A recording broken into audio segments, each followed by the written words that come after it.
Good evening, welcome to study agora. Study agora में आपका स्वागत है। तो ये हमारा तीसरा वीडियो है, हम शुरू कर रहे हैं। ये जो सीरीज़ चल रही है हमारी यूपी पीसीएस 2023 के लिए, यूपी पीसीएस के लिए भी ये सीरीज़ एप्लीकेबल है, यूपीएससी के लिए भी एप्लीकेबल है, और जो भी state public service commission exams हैं उन सब के लिए ये एप्लीकेबल है। तो शुरू करते हैं हम। तो सबसे पहले न्यूज़ देखते हैं हम, नेशनल स्टैटिस्टिक्स डे। ठीक है, ये जो सेलिब्रेट किया जाता है, ये जून 29 को सेलिब्रेट किया जाता है, नेशनल स्टैटिस्टिक्स डे।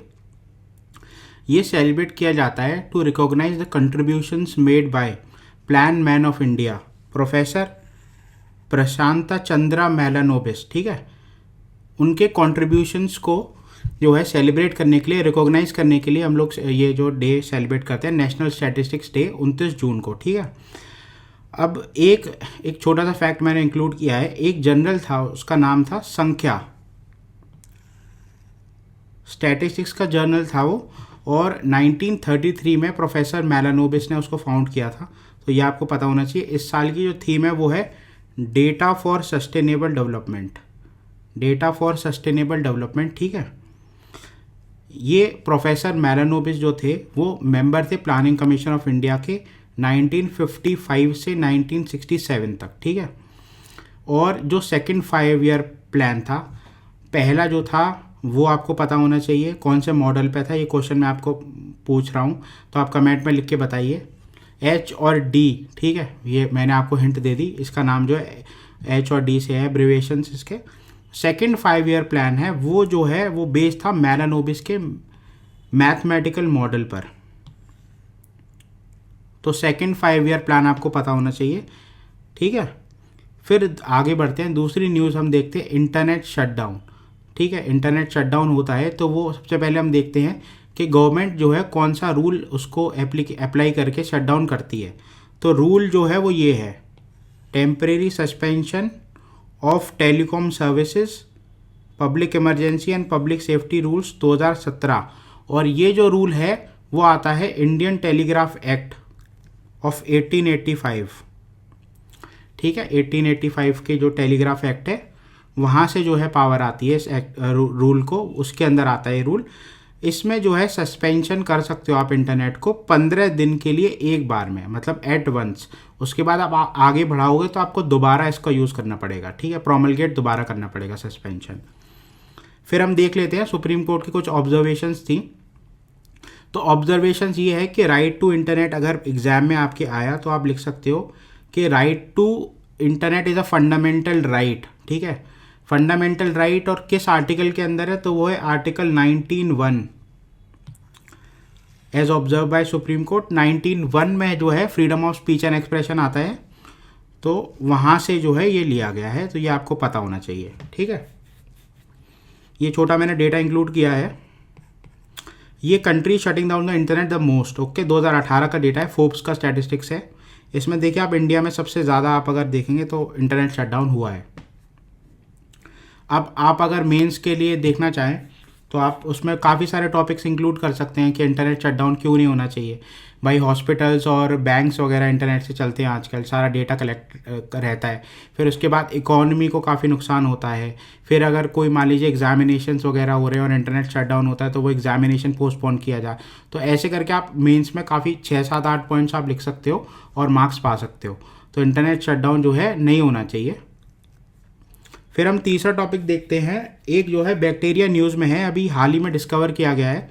उसका नाम है थियो मार्गरीटा मैग्निफिका, थियो मार्गरीटा मैग्निफिका बैक्टीरिया। अब न्यूज़ में इसलिए क्योंकि जाइंट बैक्टीरिया है, काफ़ी बड़ा साइज़ है इसका, 1 सेंटीमीटर साइज़ है। ठीक है, तो लगभग 5000 गुना बड़ा है नॉर्मल बैक्टीरिया से। अमूमन अगर क्वेश्चन ये आए बैक्टीरिया वायरस में कौन सा बड़ा होता है, तो वायरसेस छोटे होते हैं बैक्टीरिया से, बैक्टीरिया का साइज़ बड़ा होता है। ये बैक्टीरिया जो है काफ़ी बड़ा है, 1 सेंटीमीटर इसकी जो है लेंथ है। तो ये आपको पता होना चाहिए। और ख़ास बात इसकी ये है कि इससे भी बड़े बैक्टीरियाज हैं लेकिन वो मल्टी सेल्यूलर है। तो ये जो है वो सिंगल बैक्टीरियल सेल से बना हुआ है। ये देखिए मैंने इंक्लूड किया है, ये देखिए ये है।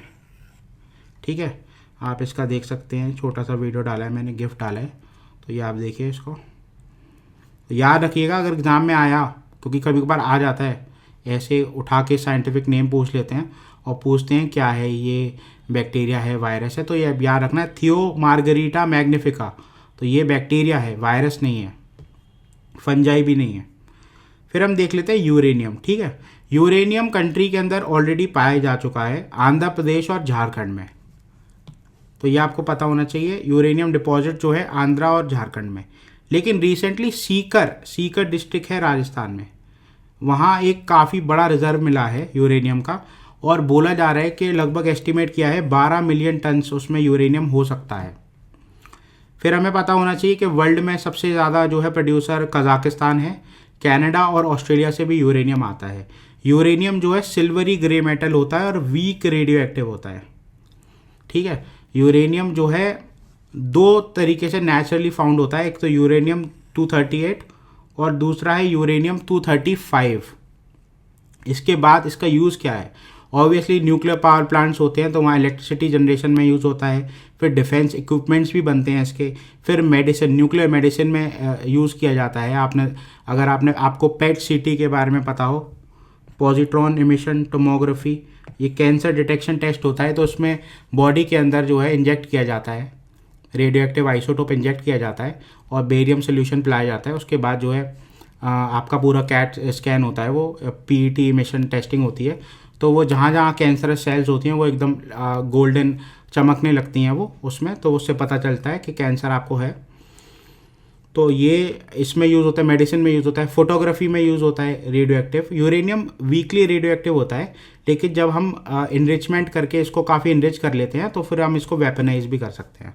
ठीक है, तो ये देखिए आप, मैंने यूरेनियम देखा नहीं था, ये देखिए ये यूरेनियम है। ठीक है, ये देखिए सिल्वरी ग्रे मेटल है ये। फिर हम आगे देखते हैं, यूएन की एक ओशन कॉन्फ्रेंस हुई है 2022 में। वेन्यू जो था वो इसका था लिस्बन, पोर्चुगल। लिस्बन जो है कैपिटल है पोर्चुगल की, और 27 जून से 1 जुलाई जो है ये होगी कॉन्फ्रेंस, ये आपको पता होना चाहिए।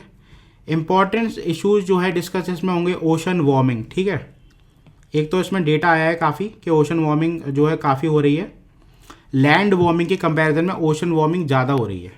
दूसरा ओशन एसिडिफिकेशन। ठीक है, एसिडिफिकेशन होता है तो आपको पता है फिर डिजॉल्व ऑक्सीजन कम हो जाती है। फिर एक issue coral reef, coral bleaching होती है। ठीक है, कोरल रीफ्स की। फिर आपको इसके अंदर और क्या पता होना चाहिए, सबसे पहले आपको कोरल पॉलिप्स के बारे में नॉलेज होनी चाहिए। कोरल पॉलिप्स क्या है, ठीक है, कोरल पॉलिप्स पता होने चाहिए, कोरल ब्लीचिंग पता होनी चाहिए, जूजेंथली क्या होनी चाहिए, क्या होती है, फाइटोप्लैंक्टन क्या होते हैं, ये सब आपको पता होना चाहिए। ब्लू ग्रीन एल्गी क्या होती है, ठीक है, ये आपको पता होना चाहिए। फिर इसको जो है होस्ट किया है कीनिया और पोर्चुगल। कीनिया और पोर्चुगल, मैं बता देता हूँ इसमें ओशन वार्मिंग से हो क्या रहा है कि काफ़ी ज़्यादा सब सरफेस टेम्परेचर्स बढ़ रहे हैं। उसके कारण क्या हो रहा है, ओशन करेंट्स जो है, एक तो ओशन करेंट्स जो है वो डिस्टर्ब हो रहे हैं। उससे क्या हो रहा है कि जो कोल्ड एरियाज़ हैं वहाँ हॉट वाटर, वार्म वाटर जा रहा है, और एक तो एक्सट्रीम इवेंट्स हो रहे हैं, एक्सट्रीम क्लाइमेट इवेंट्स हो रहे हैं। जहाँ बारिश कम होती है वहाँ बारिश बिल्कुल भी नहीं हो रही, ठीक है, जहाँ बारिश थोड़ी होती है वहाँ बारिश ज़्यादा हो रही है, कंसनट्रेटेड बारिश हो रही है एक साथ। जैसे अभी असम और आपने मणिपुर में लैंडस्लाइड्स हो रही हैं, मौसम में एक दिन में 1000 मिलीमीटर बारिश हुई, तो ये सब एक्सट्रीम इवेंट्स हो रही हैं। फिर इंडिया स्पेसिफिक क्या हो रहा है, आपको पता है कि नीचे अगर पेनिनसुलर इंडिया आप देखो तो एक तरफ बे ऑफ बंगाल है, एक तरफ एक तरफ बे ऑफ बंगाल है, एक तरफ अरेबियन सी है, ठीक है। तो हो क्या रहा है कि अरेबियन सी में आपने देखा होगा कि वार्म वाटर्स हो रहे हैं काफ़ी, वेस्टर्न इंडियन ओशन में वार्मिंग हो रही है और नॉर्दर्न बे ऑफ बंगाल में वार्मिंग हो रही है। उससे क्या हो रहा है कि एक तो मानसून डिस्टर्ब हो रहा है, दूसरा साइक्लोनिक फॉर्मेशन, अगर पानी सरफेस टेम्परेचर ज़्यादा होगा तो साइक्लोन फॉर्मेशन बढ़ जाती है। तो इसीलिए इधर भी आपके ईस्टर्न कोस्ट में भी काफ़ी साइक्लोन्स आ रहे हैं, और वेस्टर्न कोस्ट जो है अरेबियन सी वाला, वहाँ भी साइक्लोन्स आने शुरू हो गए हैं ज़्यादा, तो उनकी जो है कंसिस्टेंसी ज़्यादा हो गई है। ये आप लिख सकते हो ओशन वार्मिंग की वजह से। इसके अलावा ओशन वार्मिंग की वजह से जो है बहुत सारे क्योंकि ओशन जो है एक स्टेबल इकोसिस्टम माना जाता है, वो बैलेंस करता है, ठीक है। तो उसके कारण ये बैलेंस जो ख़राब हो रहा है, तो एक तो जो जितने भी फिशेज वगैरह हैं वो पोल्स की तरफ, ठंडे इलाकों की तरफ माइग्रेट कर रही हैं।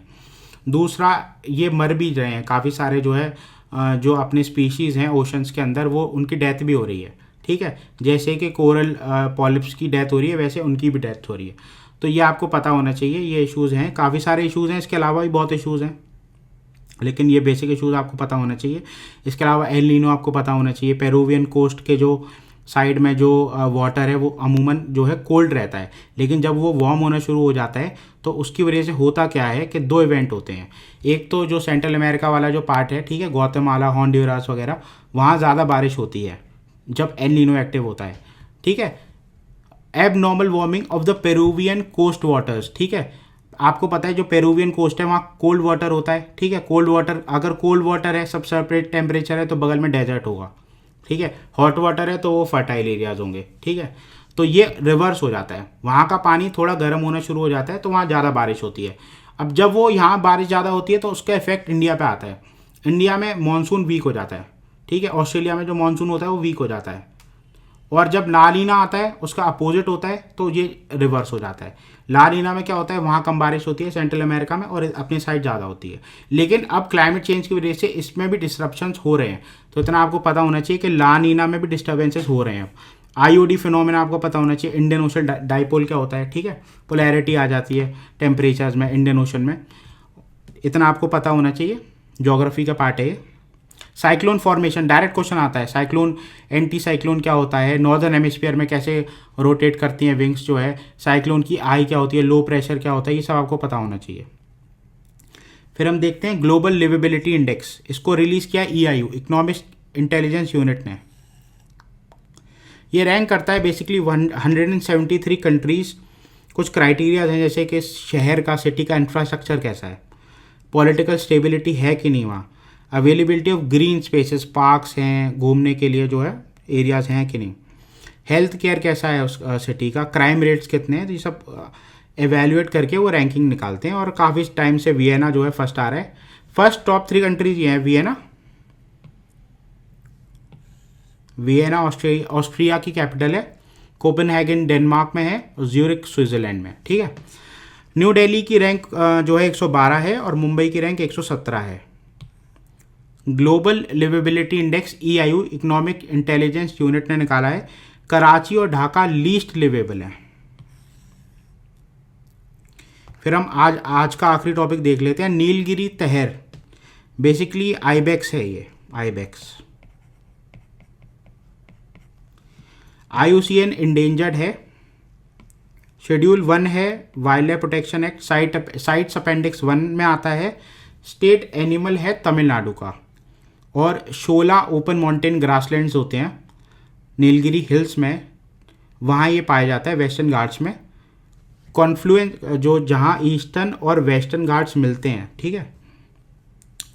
देखिए ईस्टर्न घाट्स, वेस्टर्न घाट्स आ रहे हैं और ये ईस्टर्न घाट्स आ रहे हैं, तो जहाँ ये मिलते हैं वो है नीलगिरी बायोस्फीयर रिजर्व। आप कमेंट में नीचे लिख के मुझे बताइए नीलगिरी बायोस्फीयर रिजर्व में कौन कौन से नेशनल पार्क और वाइल्ड लाइफ सेंचुरीज आते हैं, आप लिख के मुझे बताइए। ये जो है पाया जाता है मुकुर्ती नेशनल पार्क में, और वहाँ का कीस्टोन स्पीशीज़ है ये नीलगिरी। ये जो नीलगिरी तहर है, नीलगिरी आइबेक्स भी बोलते हैं इसे। थ्रेट्स बेसिकली वही हैं, पोचिंग है, आइसोलेटेड पॉपुलेशन है, काफ़ी स्मॉल पॉपुलेशन है। न्यूज़ में इसलिए था क्योंकि इसकी जो पॉपुलेशन है वो 600 से बढ़ गई है, ठीक है। आइसोलेटेड पॉपुलेशन है, तो अगर कोई डिजीज़ वगैरह हुई तो वो एक्सटिंक्ट हो सकते हैं वाइल्ड में। हैबिटाट लॉस है इसका, और क्लाइमेट चेंज की वजह से भी इनकी पॉपुलेशन कम हो रही है, तो इतना आपको पता होना चाहिए। IUCN इंडेंजर्ड है, ये क्रिटिकली इंडेंजर्ड नहीं है, ठीक है। हालांकि क्रिटिकली इंडेंजर्ड वाले इंपॉर्टेंट होते हैं, लेकिन इंडेंजर्ड वाले भी इंपॉर्टेंट है, तो ये आपको पता होना चाहिए, ठीक है।